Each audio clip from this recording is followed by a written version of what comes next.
Hi and welcome to my webinar number 2. This webinar is going to discuss how to fuel your performance. My name is Fareshte and I'm a personal trainer with Amino Z.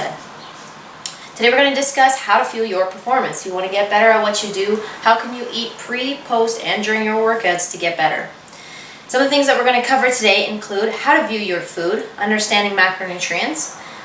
We're going to talk about counting calories versus looking at serving size and content. We're going to talk about how to balance your food. We're going to discuss a few basic rules to eat for success, and we're going to discuss how to use supplements to improve your performance. Finally, at the end, I'll also give you a couple of ideas on how you can eat better at each of your meals and just give you a few examples. So the first thing we're going to discuss is why you should eat well. First of all, you've got to look at your food as fuel and as a support system for your body. Food is very, very important, and you will not have success if you do not eat well and eat the right foods. So I've never been a person to say that you have to cut out foods in order to eat better. However, you have to be aware of what you're eating. Be aware that food is not only fuel and energy, but it's also a support system. It builds things, it repairs things. It's used to help your nerve system work better. And without having a good, well-balanced diet, you're going to feel off. You'll feel sluggish, sleepy during the day. You'll never be able to perform at your peaks. You get fatigued very easily. So it's really important that we eat well and we not rely on junk foods, processed foods, or powdered foods for nutrition. Moving on to the next topic, how to view your food. I want you to understand macronutrients. There are 3 official macronutrients. There are proteins, carbohydrates, and fats. These are the 3 main categories that we can group foods into. They're either one of those, and in some cases a food may be or may contain 2 of those macronutrients. Sometimes people add in 1 more or 2 more. Sometimes water is considered a macronutrient, and a lot of people also consider fiber to be in its own category. All of these things, of course, are very important and totally essential to our development as humans. So carbohydrates are basically energy. Different forms of energy. Could be a fast-burning energy, could be a slow-burning energy. However, carbohydrates is what converts into fat in the body. So carbohydrates are a sugar, and if you consume excessive amounts of carbohydrates or sugar, you will end up storing some of that on your body for later use. And eventually it can be stored as fat. So it's important to note that fat, the next one that I'm going to discuss, does not necessarily get stored on your body as fat. Fat is a very important function because it is used for energy as well. It's a secondary use for energy, and it's only used if in certain circumstances. So it's a very slow burning energy. It's not used for high intensity energy needs.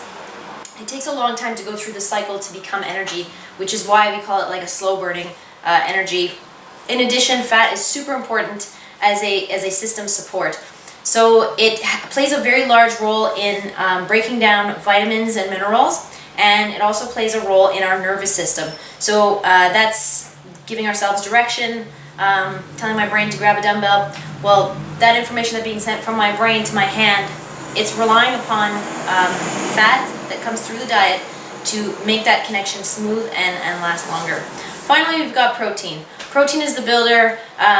Protein can be categorized in different ways, broken down into amino acids. But basically, protein is going to be coming from nuts, meats, fish, eggs, things like that. So everything that you eat will fit into one of those categories. Now, the other subcategory that we were talking about, which was fiber. Fiber is a very important thing to have in your diet regularly, and that would go in the category of carbohydrates. So fiber is actually a carbohydrate, and it should make up a large portion of your carbohydrates that you eat in a day. Okay, now the next thing to discuss, how to balance your food. Everything that you eat can be categorized into a carbohydrate, a fat, or a protein, and we want to know how to split up those portions per day. There's a lot of different views here There are a lot which believe that we should be cutting down our carbohydrates to a bare minimum and eating more fats than anything else, and a moderate amount of proteins.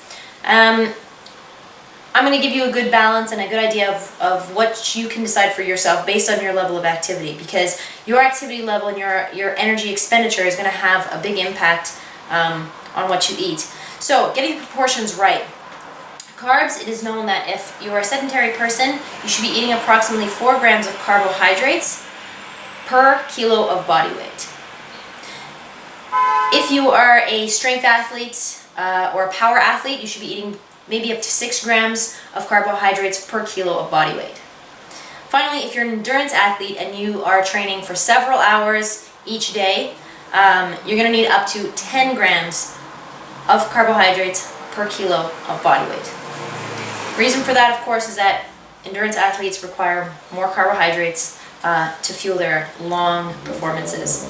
So we're looking at somewhere between 40 and 60% of your total daily intake. Proteins is next. So for the average person, if you're fairly sedentary or moderately to low active, you're going to need at least 0.8 grams of protein per kilo of body weight. You're going to have to do a measure for almost all of these. If you're a little bit more active, you can go higher. For an endurance athlete, you're looking at somewhere around 1.2, 1.3 grams. And finally, if you are a strength athlete, if you're training a lot at the gym, if you're looking to do some bodybuilding to increase volume, you can eat as much as and no more than 2 grams of protein per kilo of body weight. That's to say, if you are a 70 kilo guy, it's a pretty slim guy, and you're looking to bulk up, well, taking more than 140 grams of protein per day is not going to be useful.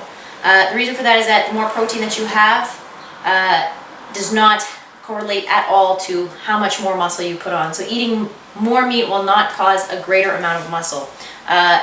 Protein is not stored in the body, so having a steady amount of it throughout the day is more beneficial than having large sums of it. Whatever's not used will be excreted from the body. So it'll go through your system, it's difficult to digest, it's hard on the liver, and it'll end up coming out of your body anyways and not being used. So it's important not to just go crazy with protein and overdose. Finally, fats. Fats should take up somewhere between, it's arguable, but between 50 and 35% of your total intake. So the fibers, we would recommend that you take between 25 and 40 grams of fiber per day, and that's a part of your carbohydrate of portion. So that should make up the majority of your carbs. Is something that's fiber. So of course that means it includes things like fruits, apples, oranges, pears, things that are high in fiber, and you've got a lot of other options there.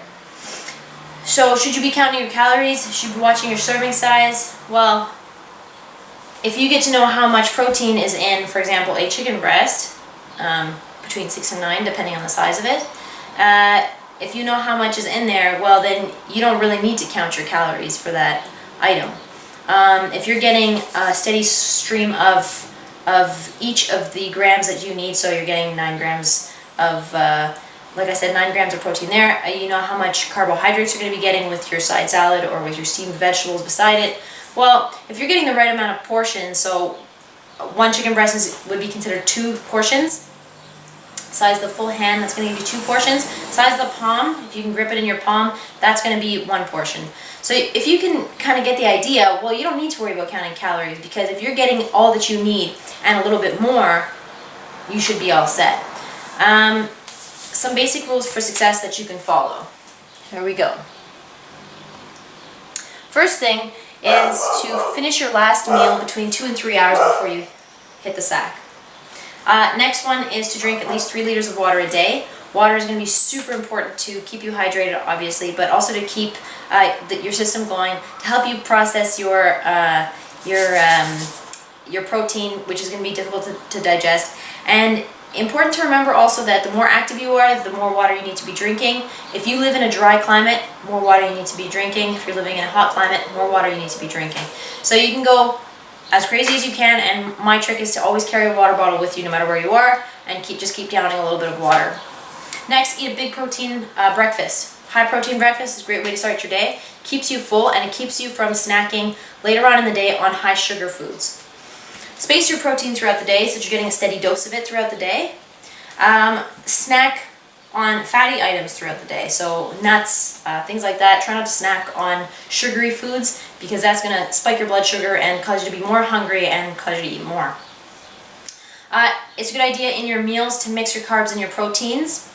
I would say to get rid of all of the packaged food in your life. So no more junk, no more things that have processing done to them, microwave dinners, Kraft dinner, granola bars, cookies, pastries, bread, pastas. All these things are gone through a big, long processing.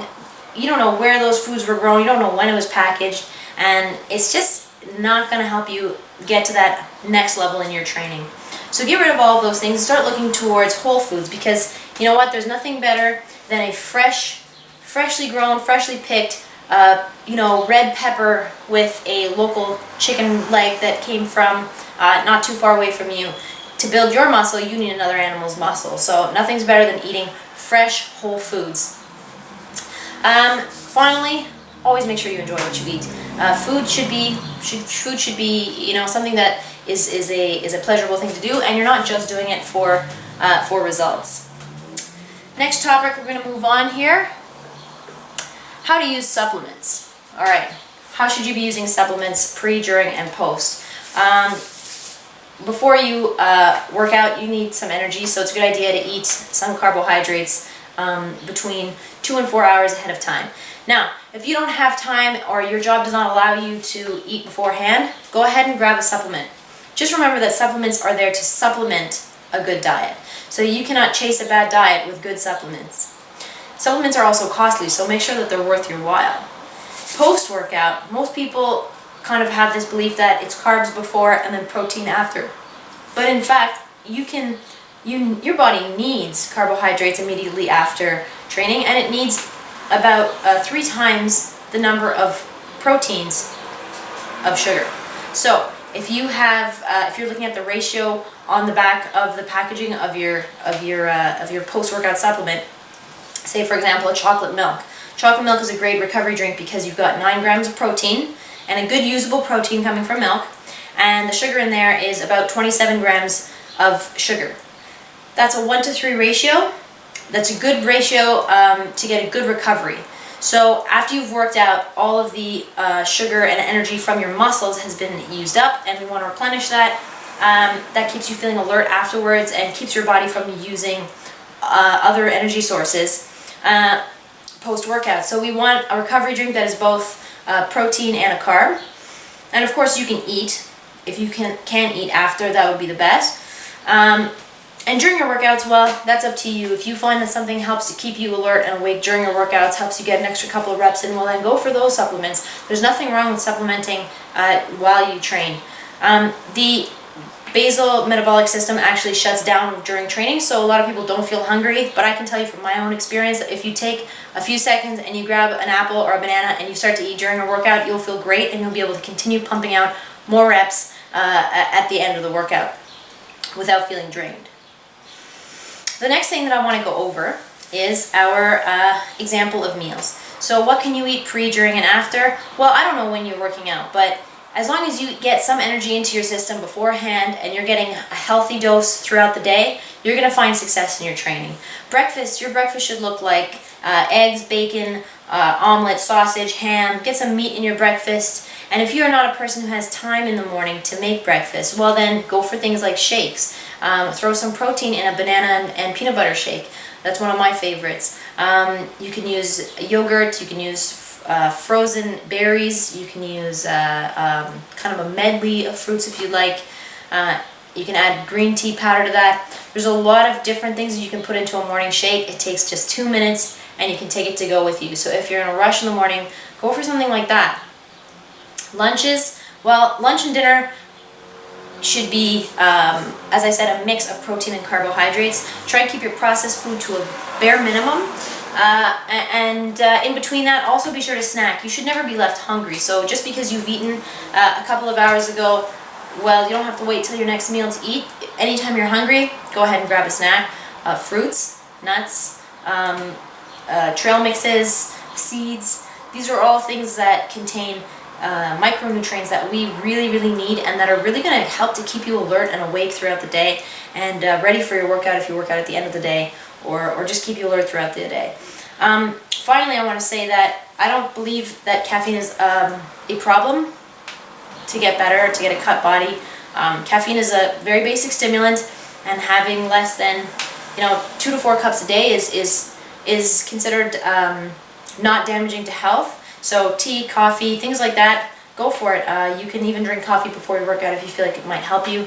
Studies do show that it does help with endurance workouts and not so much with strength training workouts. So I hope that this webinar helps you guys to get a little bit of an edge on your training by eating better. Stay tuned for the next webinar coming in next week, and I'll look forward to seeing you guys. Again, my name is Fareshte. I'm the personal trainer with Amino Z, and I'm looking forward to seeing you guys next time.